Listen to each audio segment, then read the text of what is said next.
ब को क्या है, कौन सी मात्रा है, बड़ी ई की मात्रा है, तो इसके लिए हम उर्दू में क्या लगाते हैं, बड़ी ई के लिए दो नुक्ते और नीचे जेर। लेकिन अगर लास्ट में हो, जैसे कि हमने ये अलग लिखना है, इतना अलग लिखना है और इसको अलग लिखना है, तब हम क्या करेंगे, ये लास्ट में आ गया तो छोटी ये की बड़ी वाली शक्ल लगाएंगे। अब इसमें छोटी ये के साथ कौन बे वाला शक्ल कौन सा आएगा, ये वाली। छोटी ये और बड़ी ये के साथ जो बे वाले कोई भी शक्ल आपको जोड़ने हैं तो उसको खड़ा ऐसे करेंगे।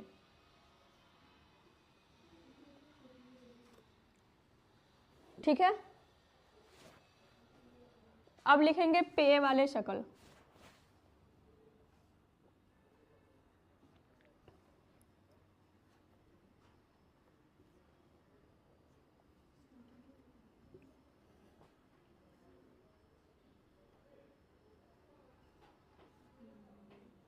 अब बताइए पे के लिए इसमें क्या करेंगे, इसके नीचे बस 3 नुक्ते लगा देंगे। ठीक है, अब आगे लिखते हैं।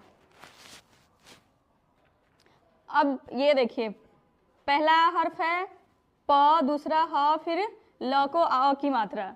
तो यहाँ पर देखिए कि ये जो ह है बीच में है, तो यहाँ फिर प वाले कौन से शक्ल लगाएंगे इसमें से,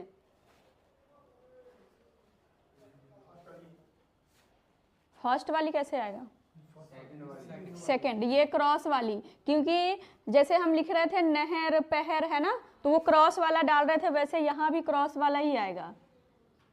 प, फिर बीच वाला ह, फिर लाम, लाम के पेट में अलिफ।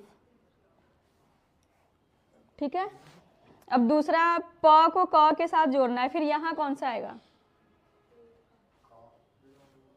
काफ के साथ पे को जोड़ना है। अब ये देखिए कि पहला तो पे है, दूसरा काफ है और काफ के साथ अलिफ भी है ना, अ की मात्रा। तो यहाँ पर क्या करेंगे अब हम, हाँ सेकंड लास्ट तो आ जाएगा, लेकिन लास्ट में इसके अलिफ है और काफ के साथ अलिफ है। तब क्या करेंगे, यहाँ पर हम शक्ल को भी चेंज करेंगे कि जहाँ कहीं भी काफ के साथ अलिफ हो तो हम शक्ल को चेंज करते हैं, ये वाला। ठीक है, उसके बाद कापी, काफ के साथ अलिफ आ गया।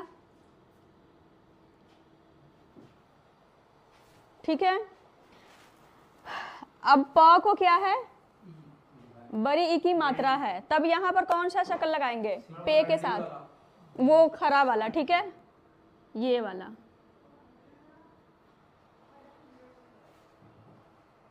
इसको लिखिए फिर आगे बताते हैं।